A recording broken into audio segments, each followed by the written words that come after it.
Welcome student at bright education. आज हम chapter understanding quadrilateral का इंट्रोडक्शन पार्ट पढ़ेंगे। इस चैप्टर में फर्स्ट हमें टॉपिक पढ़ना है कर्व। कर्व जो होता है कोई भी प्लेन सरफेस में जो हम फ्री हैंडेड ड्रॉ करते हैं वो हमारा कर्व कहलाता है। जैसे कोई भी ये प्लेन सरफेस है, इस पर मैं कुछ भी ड्रॉ कर रही हूँ, ये सभी चीज़ हमारी कर्व कहलाती है। ठीक है। अब ओपन कर्व क्या होता है? ओपन कर्व एक ऐसा कर्व होता है जिस जिस पॉइंट से आप कोई भी ड्राइंग स्टार्ट कर रहे हैं वो ड्राइंग उसका एंडिंग पॉइंट और स्टार्टिंग पॉइंट जो होता है डिफरेंट होता है, उसको हम ओपन कर्व कहते हैं। जैसे कि एक और एग्जांपल ले लेते हैं। ये कर्व मैंने यहाँ से स्टार्ट किया और ये कर्व यहाँ पे ख़त्म हुआ, तो स्टार्टिंग एंडिंग पॉइंट अलग है, तो इसलिए ये ओपन कर्व कहलाएगा। अब क्लोज कर्व एक ऐसा कर्व होता है जहाँ से आप बिगिन करते हो, जहाँ से आप स्टार्ट करते हो वहाँ पे ही एंड होता है। तो स्टार्टिंग और एंडिंग पॉइंट दोनों एक ही जगह आकर मिलते हैं। ठीक है, उसे हम क्लोज्ड कर्व कहते हैं। जैसे अब एक सर्कल भी है, यहाँ से स्टार्ट किया, यहाँ पे कंप्लीट हुआ, तो एंडिंग एंड स्टार्टिंग पॉइंट जब सेम होता है तब हमारा वो क्लोज कर्व होता है। सिंपल क्लोज कर्व और सिंपल क्लोज कर्व में क्या अंतर है? सिर्फ एक ही चीज़ का अंतर है। सिंपल क्लोज कर्व और क्लोज कर्व में सिंपल क्लोज कर्व जो होता है वो इंटरसेक्ट नहीं करता, उसका स्टार्टिंग और एंडिंग पॉइंट सेम होगा मगर उनकी लाइनें आपस में एक दूसरे को काटेगी नहीं। जैसे हमने जब स्टार का ड्रॉ करा था, स्टार एक क्लोज कर्व है, अब आप देख रहे हो ये लाइन जो है इस लाइन के द्वारा कट रहा है, ठीक है ना, तो इसमें इंटरसेक्ट नहीं होती, दो लाइनें आपस में कटती नहीं है। सिंपल क्लोज कर्व में, क्लोज्ड कर्व में कट सकती है। अब पॉलीगन के बारे में बात करेंगे। पॉलीगन जो होता है एक ऐसा क्लोज्ड फिगर होता है जो लाइन सेगमेंट की मदद से बना होता है। ऐसा नहीं जैसे अब ये कोई लाइन सेगमेंट नहीं है इसमें, ठीक है। तो हमारा जो हमने बनाया था, सर्कल वाला बनाया था, वो लाइन सेगमेंट नहीं है। अब जैसे पॉलीगन में हमेशा जो क्लोज फिगर बनेगी उसमें लाइन सेगमेंट इन्वॉल्व होंगी। ऐसी क्लोज फिगर जिसमें लाइन सेगमेंट से वो क्लोज फिगर ड्रॉ हो वो हमारा पॉलीगन कहलाता है। सबसे छोटा पॉलीगन हमारा क्या है? ट्राइंगल है, जिसमें हमारी कितनी साइड्स इन्वॉल्व है? 3 साइड। 4 साइड का क्या होता है? हमारा क्वाड्रिलेटरल।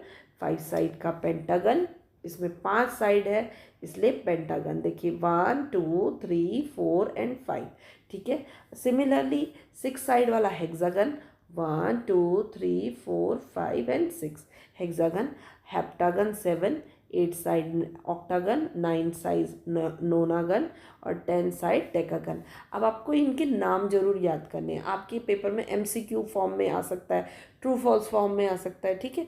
तो आपको ये चीज़ें इनके नाम विद साइड्स आपको याद करने हैं, ठीक है।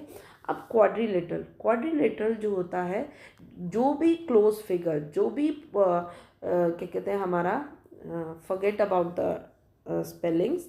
अब आप इस पे ध्यान दीजिए कि क्वाड्रिलेटरल जो होता है ऐसा क्लोज्ड फिगर जिसमें 4 साइड इन्वॉल्व होती है। अब आप 4 साइड वाले तो बहुत सारे होते हैं। एक रेक्टेंगल होता है, ठीक है, जिसमें 4 साइड होती है। एक स्क्वायर होता है जिसमें 4 साइड होती है। एक रोम्बस होता है जिसमें भी 4 साइड इन्वॉल्व होती है। एक हमारा पैरेललोग्राम होता है, उसमें भी हमारी क्या होती है? 4 साइड इन्वॉल्व होती है, ठीक है। अब हमारा एक ट्रेपीजियम होता है, ट्रेपीजियम, उसमें भी हमारा क्या होता है? जियम में भी हमारी 4 साइड इन्वॉल्व होती है। अब हमारा एक काइट होता है, इसमें भी हमारी 4 साइड इन्वॉल्व होती है। तो आप देख रहे हो जो ऐसा क्लोज फिगर जिसमें 4 साइड इन्वॉल्व होती है वो सारी फिगर्स को हम क्वाड्रिलेटरल कहते हैं। Group of all 4 side figure called quadrilateral, ठीक है। उसके बहुत सारे नाम हैं, ठीक है। अब कनकेव पॉलीगन क्या होता है? ऐसा पॉलीगन मतलब होता है लाइन सेगमेंट के द्वारा क्लोज फिगर। अब ऐसा पॉलीगन जिसमें एटलीस्ट वन एंगल, कोई भी एक एंगल जो होगा वो मोर देन 180 डिग्री, कोई एक एंगल, अब ये तो 180 का नहीं है, ये भी 180 का नहीं है, ये नहीं है, बट ये जरूर है, तो मोर देन वन एक एंगल जो होगा, कोई ना कोई एंगल 180 डिग्री से ज़्यादा होगा, तो वो हमारा क्या कहलाएगा, concave polygon. Similarly convex polygon क्या होता है, ऐसा पॉलीगन जिसमें ईच एंगल, कोई भी ईच एंगल जो होगा वो 180 डिग्री से छोटा होगा, इसका वाइसा वर्सा हो गया, ठीक है। कोई भी ईच एंगल जो होगा हमारा वो लेस देन 180 डिग्री होगा।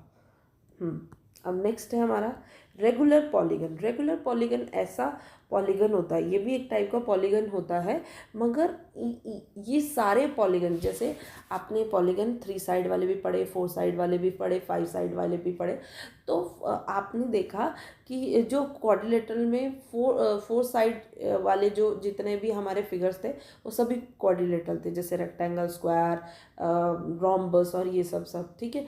बट आपने ये देखा होगा ट्रायंगल में भी बहुत सारे 3 टाइप के ट्रायंगल हमें पता है, इक्विलेटरल, ठीक है, हमारे होते हैं स्केलन और आइसोसेलेस, ठीक है। इक्विलेटरल ऐसा होता है जिसमें तीनों साइड क्या होती है, इक्वल होती है, इसलिए इसको इक्विलेटरल ट्रायंगल। स्केलन कोई भी साइड इक्वल नहीं। आइसोसेलेस कोई 2 साइड आपस में क्या होगी, सेम होगी, आइसोसेलेस, ठीक है। तो अब मगर ये रेगुलर पॉलीगन की बात करी गई है, तो हमें वही ट्रायंगल कंसिडर करना पड़ेगा जिसमें तीनों साइड सेम होगी। रेगुलर का मतलब ही यही है, हमें ऐसे ऐसे पॉलीगन को चूज करना है जिनमें तीनों साइड और साइड के साथ तीनों एंगल्स भी इक्वल हो। तो इक्विलेटरल ट्रायंगल जो है अमंग ऑल 3 ट्रायंगल्स, इसमें तीनों साइड भी सेम होती है और तीनों एंगल भी सेम होते हैं, ठीक है। इक्विलेटरल ट्रायंगल में अगर ये 6 सेंटीमीटर है तो ये साइड भी 6 सेंटीमीटर होगी, ये साइड भी 6 सेंटीमीटर होगी, ठीक है। और अगर ये 60 डिग्री है तो ये भी 60 होगा और ये भी 60 डिग्री होगा, तो सारी साइड भी सेम और सारे एंगल भी सेम। जब ऐसा हो जाता है तो वो क्या कहलाया जाता है, रेगुलर पॉलीगन। तो एक ट्रायंगल में 3 टाइप्स ऑफ ट्रायंगल होते हैं, उसमें इक्विलेटरल ट्रायंगल हमारा रेगुलर पॉलीगन के अंदर कंसिडर किया जाता है। अब हमारा क्वाड्रिलेटरल में, अब क्वाड्रिलेटरल में आपको पता है स्क्वायर सबसे अच्छा है। स्क्वायर में आपको पता है कि चारों साइड सेम होती है, इक्वल होती है। तो अगर ये 4 सेंटीमीटर की साइड है तो ये भी 4 सेंटीमीटर की होगी, ये भी 4 और ये भी 4 सेंटीमीटर की होगी। तो ऑल साइड्स आर इक्वल और सारे एंगल्स भी इक्वल होते हैं। अगर ये 90 है तो ये भी 90 का होगा, ये भी 90 का होगा और ये भी 90 डिग्री। तो ऐसे पॉलीगन जिनके सारे साइड भी सेम हो और सारे एंगल्स भी सेम हो, वो पॉलीगन हमारे रेगुलर पॉलीगन कंसिडर किए जाते हैं, ओके। तो ट्रायंगल में हमारा रेगुलर पॉलीगन इक्विलेटरल ट्रायंगल हो गया, ठीक है, और इक्विलेटरल ट्रायंगल है। और स्क्वायर हमारा क्वाड्रिलेटरल हो गया, और हमारा 5 साइड वाला रेगुलर पेंटागन, 6 साइड वाला रेगुलर हेक्सागन, इसी तरीके से 7 साइड वाला रेगुलर हेप्टागन, और 8 साइड वाला regular octagon, and so on and so far, ठीक है। अब इर्रेगुलर पॉलीगन क्या होता है? इर्रेगुलर पॉलीगन क्या होता है? Opposite of regular polygon. Regular में तीनों साइड सेम, तीनों एंगल सेम, या सॉरी तीनों साइड ही, all side same, all angles are same. Irregular में क्या होगा, इसमें ज़रूरी नहीं है कि सारी साइडें और सारे एंगल सेम हो, ठीक है। तो अब जैसे इसमें रेक्टेंगल का बहुत अच्छा एग्जाम्पल ले लिया। रेक्टेंगल में पता है आपको, ठीक है, कि ये दोनों साइड तो सेम होती है, मगर ये दोनों साइड और ये दोनों साइड सेम होती है, ठीक है। तो अगर ये 4 सेंटीमीटर की है, ये भी 4 सेंटीमीटर की होगी। अगर ये 2 सेंटीमीटर की है तो ये भी 2 सेंटीमीटर की। तो इर्रेगुलर पॉलीगन क्या होता है? एक ऐसा क्लोज फिगर होता है जिसमें सारी साइड्स जो होती है सेम नहीं होते। जब साइड सेम नहीं होंगे तो एंगल्स भी वैरी करेंगे, ठीक है। तो इरेगुलर पॉलीगन क्या है? एक पॉलीगन जो कि not a regular one, not a regular polygon, उसे इरेगुलर। जैसे रेक्टेंगल एग्जांपल हो गया, ट्रायंगल भी एक एग्जांपल। ट्रायंगल में हमने बहुत सारे टाइप देखे थे, स्केलन और आइसोसेलेस इरेगुलर पॉलीगन का टाइप हो सकता है, ओके। अब आगे मूव करते हैं हम। अब कुछ फॉर्मूलाज देख लेते हैं हम इस चैप्टर से रिलेटेड, जैसे sum of the measure of external angle of any polygon is 360। ठीक है, अब आपको जैसे सपोज मैं एक स्क्वायर ले लेती हूँ, स्क्वायर एक पॉलीगन है ना, क्योंकि एक क्लोज फिगर भी है और लाइन सेगमेंट के द्वारा भी बना गया है। ठीक है, और इन्होंने बोला है कि जो भी पॉलीगन्स है, ठीक है, उन सब का जो एक्सटर्नल एंगल आपको समझ आता है। एक्सटर्नल एंगल मतलब बाहर जो यानी कि फिगर से जो बाहर बना हुआ एंगल है। ठीक है, जैसे अब ये है ट्रायंगल है, तो इससे बाहर एंगल ये बना हुआ है, तो ये आउटर में जो एंगल ड्रॉ होता है, फिगर के बाहर जो एंगल बनते हैं वो एक्सटर्नल, एक्सटीरियर, एक्सटर्नल, ये दोनों वर्ड कॉमन है, तो एक्सटर्नल एंगल भी बोल सकते हैं, एक्सटीरियर एंगल भी बोल सकते हैं। ठीक है, तो ये बोलते हैं कि कोई भी पॉलीगन है उसकी जो एक्सटर्नल एंगल्स का सम होता है, सम ऑफ ऑल एक्सटर्नल एंगल। चाहे आप हेप्टागन ले लो 7 साइड वाला है, चाहे 6 साइड वाला हेक्सागन ले लो, चाहे क्वाड्रिलेटरल 4 साइड वाला ले लो, कि जो भी पॉलीगन के बारे में आप जानते हैं, टाइप्स ऑफ जितने भी पॉलीगन्स आपके जानते हैं, उन सभी का जो एक्सटर्नल एंगल्स का सभी, और जैसे अब ये एक क्वाड्रिलेटरल है ना, इस क्वाड्रिलेटरल में कितने एक्सटर्नल एंगल है? 4 एक्सटर्नल एंगल है, तो इन चारों को जब आप प्लस करोगे ना तो उनका सम कितना आएगा? 360 डिग्री। तो इसी तरीके से ये क्वाड्रिलेटरल का एग्जांपल बताया। अब मैं पेंटागन का भी एग्जांपल देख सकते हैं हम लोग। ठीक है, तो पेंटागन का हम इस तरीके से देख लो, और इस तरीके से, इस तरीके से, इस तरह। ठीक है, एक ऐसे एंगल बन रहा है, ऐसे बन रहा है, ऐसे बन रहा है, ऐसे बन रहा है, ऐसे बन रहा है। ठीक है, तो हमारा जो एंगल ऐसे बना दो ना, इस तरीके से। 2 मिनट रुकिए, लाइक दिस।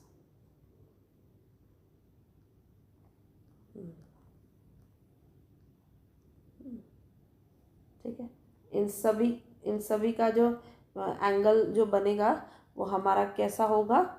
इन सभी का सम जो होगा हमारा क्या होगा?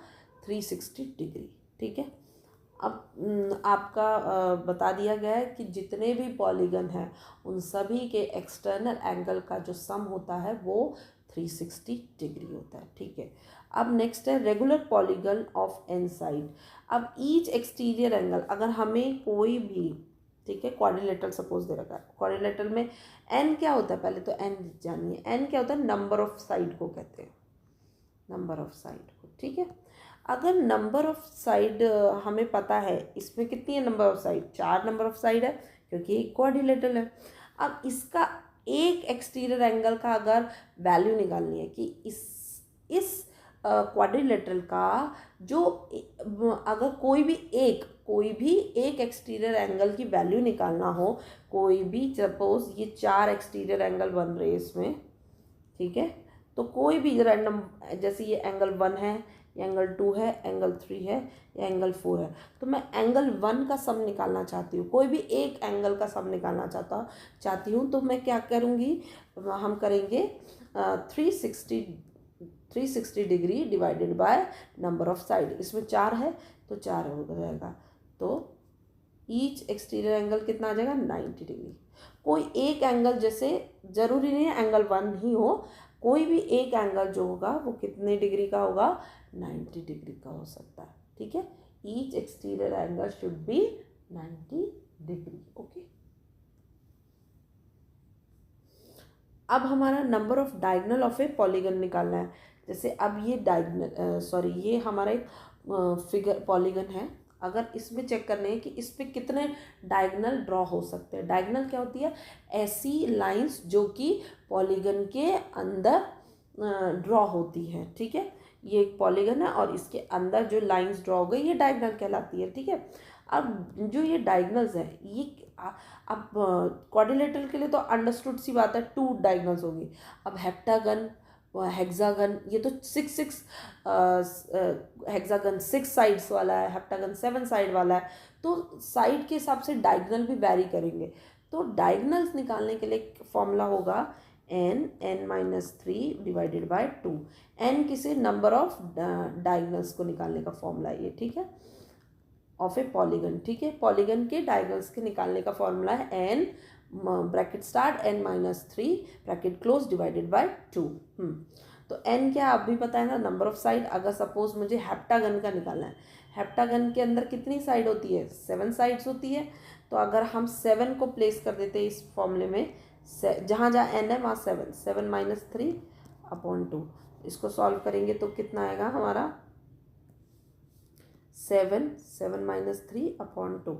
तो पहले ब्रैकेट को सॉल्व करेंगे तो ये हो जाएगा 7 4 बाई 2। अब 4 7 जा कितना होता है 7 4 बाई 2, 4 7 जा 28 by 2 which is equals to 14।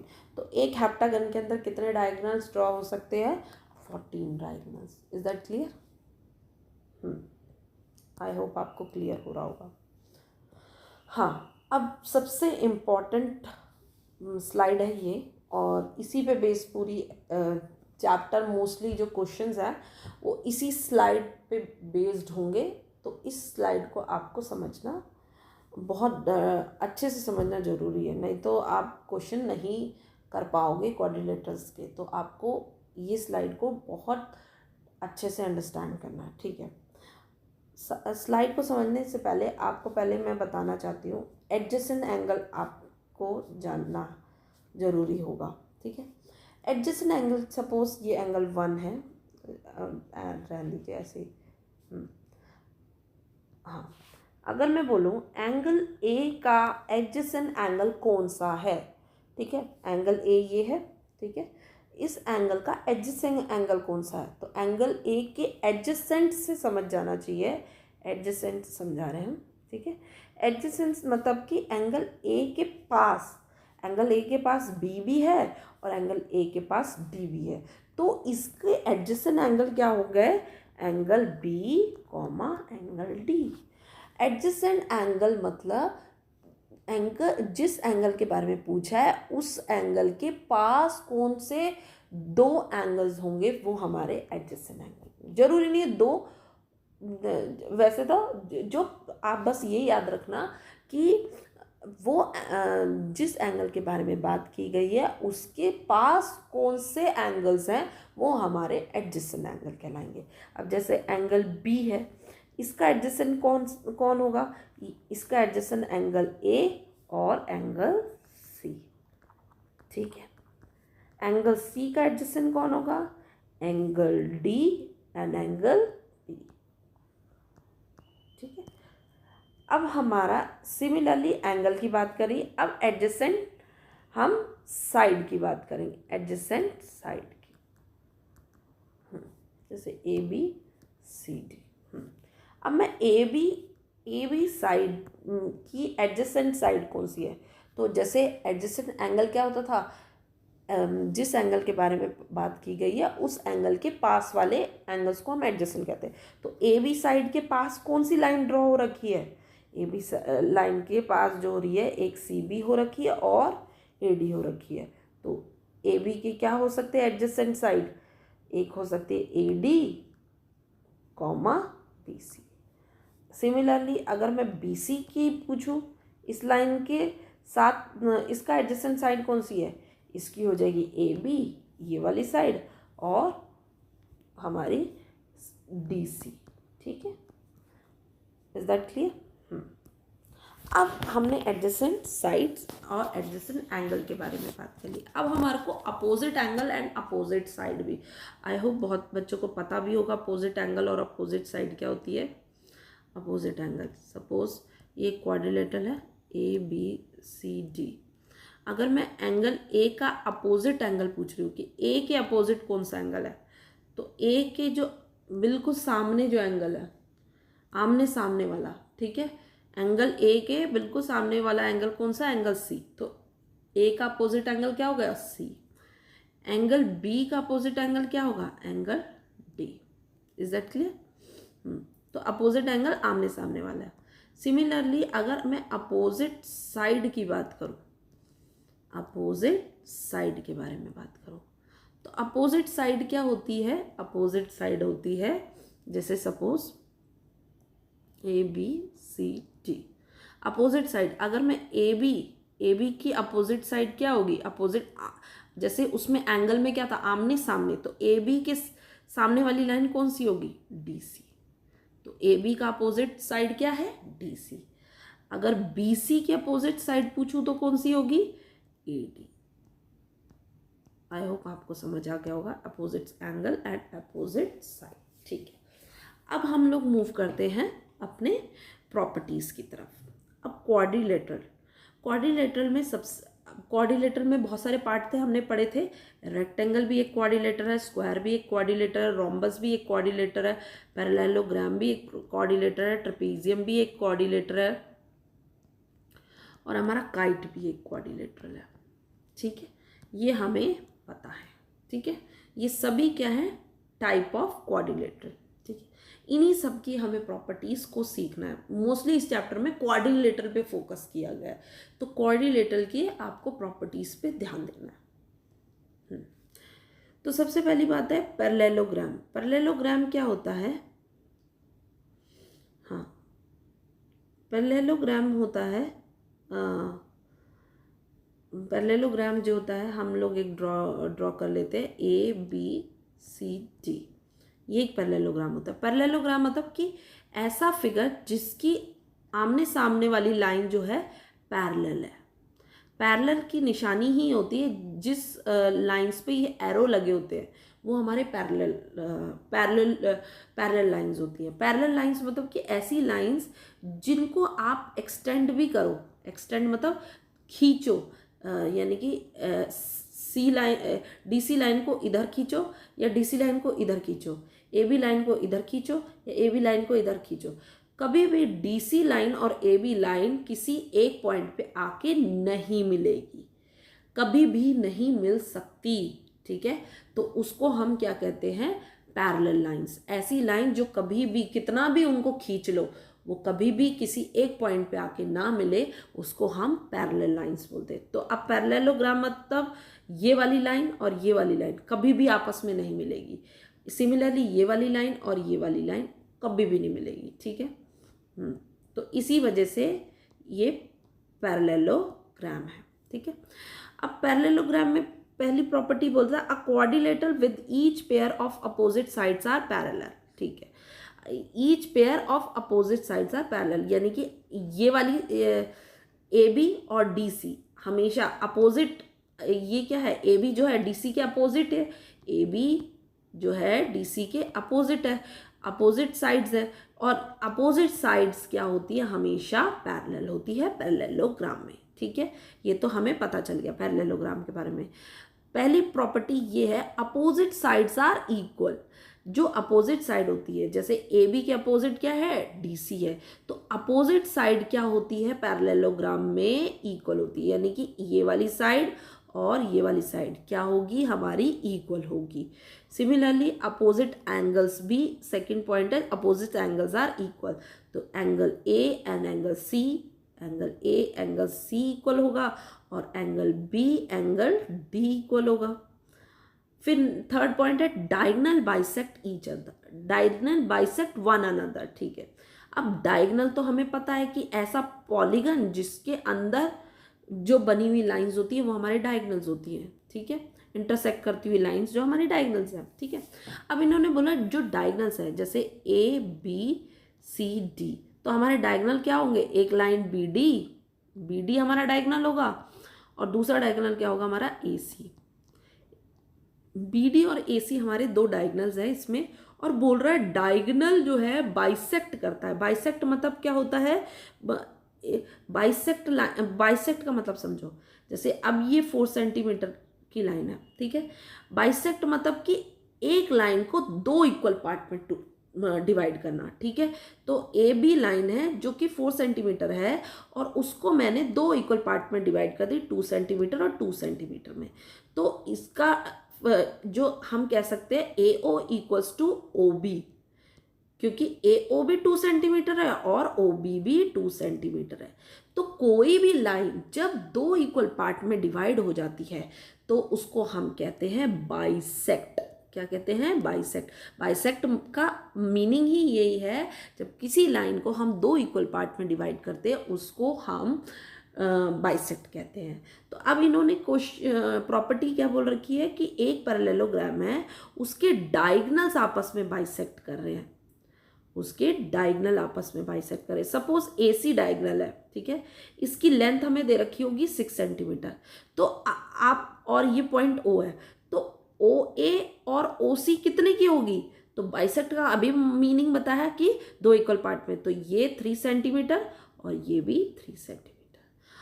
Similarly इसी तरीके से अगर ये BD लाइन है और ये 8 सेंटीमीटर दे रखी हो, तो बताओ OD और OB कितना होगा? OD कितना होगा? 8 सेंटीमीटर है, तो 2 इक्वल पार्ट में जब डिवाइड होगा तो ये 4, तो ये भी 4, तो OD भी 4 सेंटीमीटर हो जाएगा और OB भी 4 सेंटीमीटर। आई होप आपको डायगनल समझ आ गया होगा, डायगनल बाइसेक्ट क्या होता है वो समझ आ गया होगा।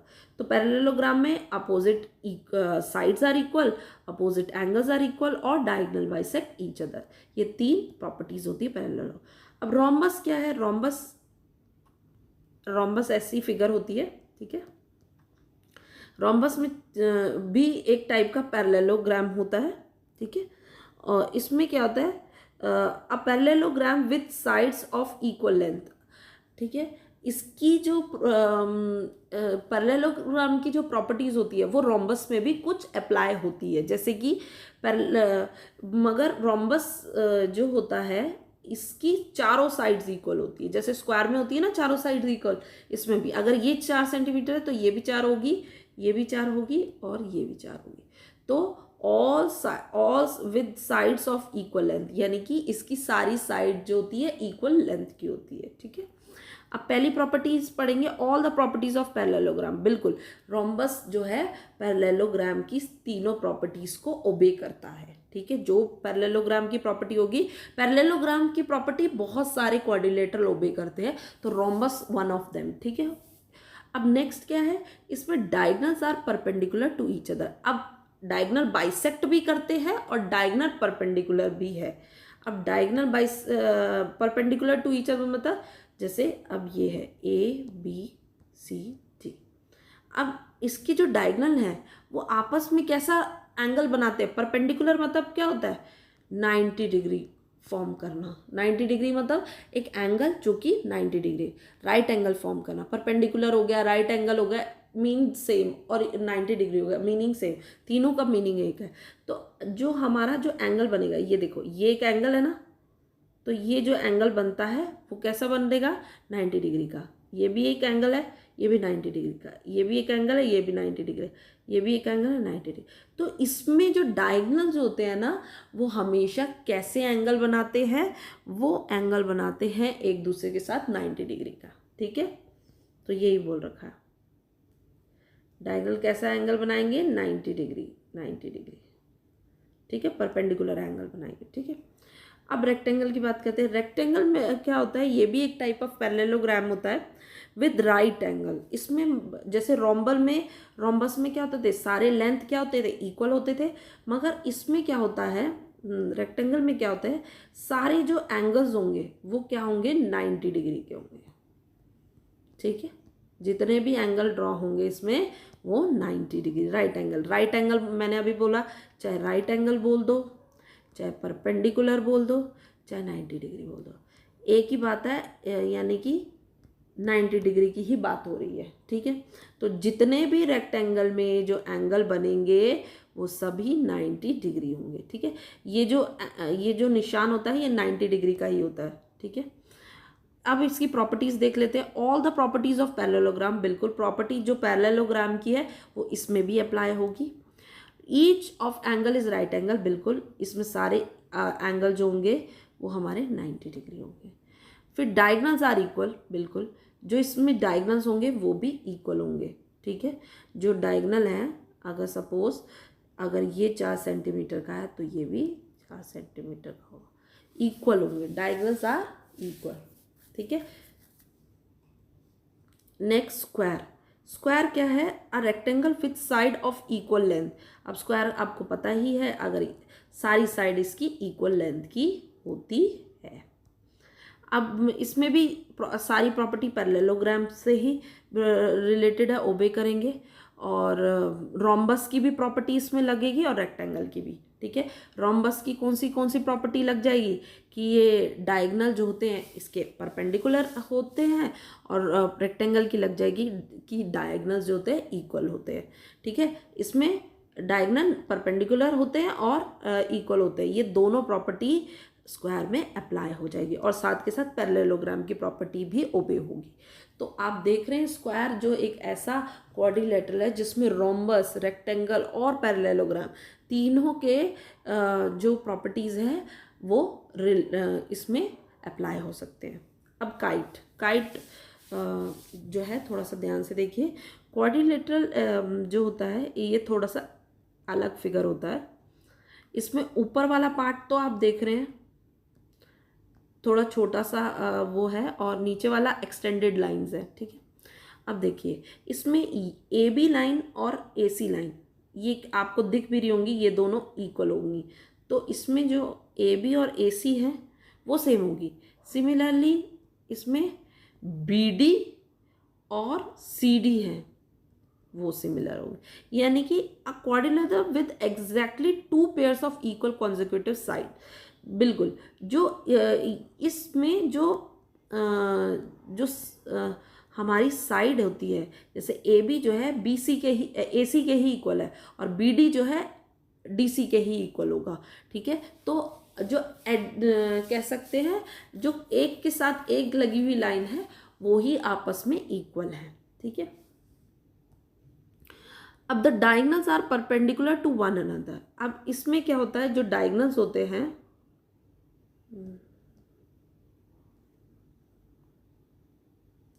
हम इस तरीके से डायग्राम बनेंगे, वो कैसे बनाएंगे, परपेंडिकुलर टू वन अनदर, तो एक दूसरे पे 90 डिग्री वाला एंगल बनाएंगे। ठीक है, next one of the diagonal bisect the other. अब देखो, अब जैसे बाइसेक्ट अभी बताया कि दो इक्वल पार्ट में होता है, तो कोई एक डायगनल, जैसे ये सिर्फ और सिर्फ ये वाला डायगनल, यानी कि BC डायगनल अगर 4 सेंटीमीटर का है तो वो OB हमारा 2 सेंटीमीटर का होगा और OC हमारा 2 सेंटीमीटर का होगा।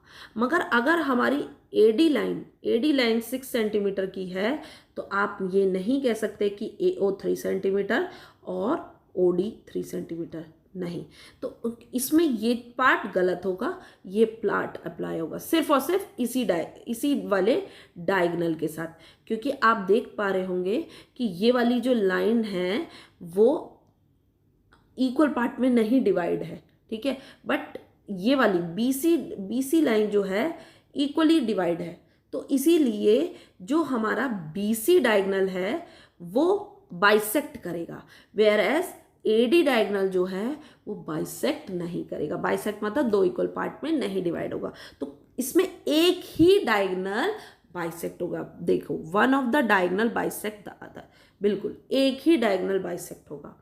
अब in the figure this angle B equals to angle D, but angle A angle C के इक्वल नहीं है। बिल्कुल इसको ध्यान रखना कि जो एंगल B होगा वो D के इक्वल होगा, क्योंकि इसमें क्यों इक्वल होगा, क्योंकि इसका BD डायगनल ही तो बाइसेक्ट हो रहा है, तो इसी वजह से एंगल B जो है एंगल D के इक्वल होगा, मगर एंगल A जो है एंगल C के इक्वल नहीं होगा, ये याद रखना।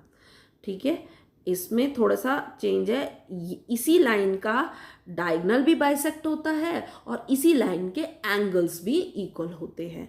ठीक है, इसी डायगनल का BD डायगनल का आपके एंगल भी इक्वल होंगे, एंगल B और एंगल D भी इक्वल होंगे, और इसी डायगनल का डायगनल जो होता है वो बाइसेक्ट भी होता है।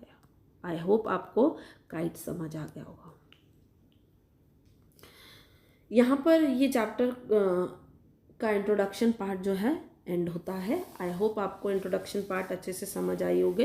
अब हम नेक्स्ट वीडियो में इसकी एक्सरसाइज स्टार्ट करेंगे, और अगर आपको हमारा वीडियो अच्छी लगे तो आप प्लीज़ हमारे चैनल को सब्सक्राइब करें और अपने फ्रेंड्स में भी शेयर करें और लाइक करें और कमेंट भी करें। अगर कोई डाउट हो तो कि कौन सा पार्ट आपको समझ नहीं आया वो आप प्लीज़ मेंशन करें। हमने कंपेयरिंग क्वांटिटीज़ की भी वीडियो बनाई है अपनी चैनल में, आप उसको भी उन वीडियोस को भी देख के पढ़ सकते हैं। Thanks for watching.